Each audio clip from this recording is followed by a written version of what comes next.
这个纾困4.0对经济弱势农渔民嘛来发放到生活补贴，一个人补贴到1万块。农委会记者会嘛有详细的说明。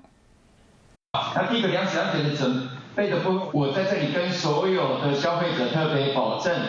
那即使疫情在进入警戒3级，我们所有的这些的农渔畜产品供应到今年年底绝对都没有问题。接下来要跟各位特别报告比较重要的，我想让所有农民朋友报告，每一个农民安会使领1万，到底是3款的农民会使领。第一了农保的资格，农保就是有102万，有农保的资格，你就可以来领到这个1万块。我们还有2个部分的农民也可以领，也就是说去年有来申请而且通过的实际耕作者，以及我们跟农粮政策对接的所有的这些农民，我们估计起来总共有113万的农民，每个农民可以领1万块，其中有110万的农民可以在明天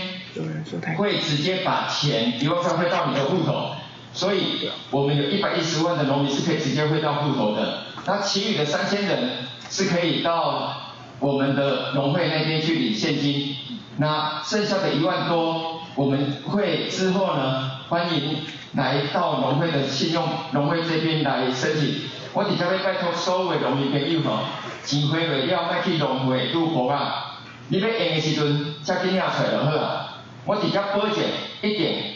会回馈大家户头哈，这是第一个有关农民1万块的部分。第二个有关渔民的部分，我们的渔民因为是甲类会员，跟劳动部的劳保一样，所以甲去年赶快，你只要投保薪资2万4以下的，你就领3万块；你超过这个2万4的投保金额的，你就领1万块。所以大家所以渔民报告，总共有35万的渔民会使领，而且有31万的渔民，伫明仔载3万块是1万块，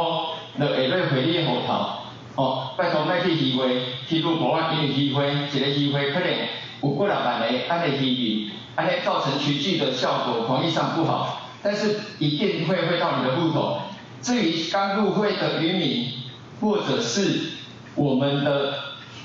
去年没有申请的渔民，在这次你要入会，在4月30以前入会的话，你都可以后续渔会会主动打电话给你，不管是用邮寄的、传真的，或者是电话的方式来让各位申请。这是渔民的1万块的部分。第3大块比较重要的就是所有的学校午餐。那在学校午餐6月14号停课的所有每一天280公吨的这个部分里面呢，农粮署这一边总共有几个措施。第一个，媒合这一些到在地的一些的合作社场，像汉关等这些合作社。第二个，我们直接让它媒合到国军或者是电商平台。第3个，我们可以让